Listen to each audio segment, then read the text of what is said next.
বৌমা, বলি ও বৌমা।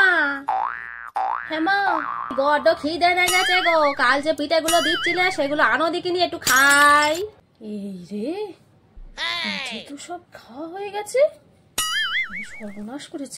কাল পিঠে করতে করতে তো রাত 12টা বাজে দিলে, সে তো আর আমার খাওয়া হলো নি। এখন নিয়ে আসো খাই, বড্ড খিদে লেগে গেছে। কাল যখন দিচ্ছিলাম তখন খেলেন না, আর এখন পিঠে চাইছে। এখন সব খাওয়া হয়ে গেছে, এখন কি দেবো?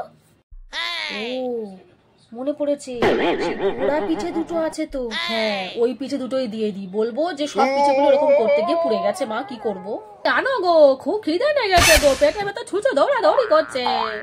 না হলে এক্ষুনি যদি বলি যে ভালো পিঠেগুলো আমরা খেয়ে নিয়েছি আর বোনাকে আমি পোড়া পিঠে দিয়েছি, তাহলে তো আর আমার রক্ষে নেই। হ্যাঁ এই নিন মা, দাও দাও দাও। বাবা, কাল খেতে পারিনি গো, সারা রাত ধরে মনটা খালি পিঠে পিঠে করছিল। দেখি তো খাই। কি পিঠে করেছো তুমি? এটা সব পুরা। আসলে কালকে সব পিঠেগুলো এরকম ভাবে পুড়ে গেছিল, আমরাও সব পোড়া পিঠেই খেয়েছি। কেন গো, তোমার মা কি তোমাকে পিঠে পুলি করতে শেখায়নি গো? মাত্র দুটো পিঠে এনেছো, তা সে দুটো পিঠে এরম পোড়া আর ভাঙা? কি করবো, খিদেও তো লেগেছে খুব জোর। এই পোড়া পিঠে দিয়েই পেট ভরাই, আর কি করবো? আমার তো কপাল নাই পোড়া, তো পোড়া পিঠে খেয়ে আর একটু পুড়িয়ে নি।